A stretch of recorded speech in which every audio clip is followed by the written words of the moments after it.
Hello guys, in today's video I will be showing you how to fix Shopify load-in problem. So the answer is easy. Just go to the settings and then scroll down to the apps section and then go to the search and search Shopify,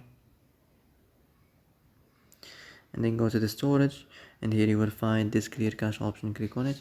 Now you can go check it if it works, and if it didn't, you can try to restart your phone or turn the Wi-Fi off and on, or the Bluetooth or the airplane mode.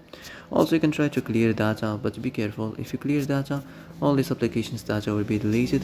This includes all files, the settings, the accounts, the databases, etc. So be careful if you want to clear your data.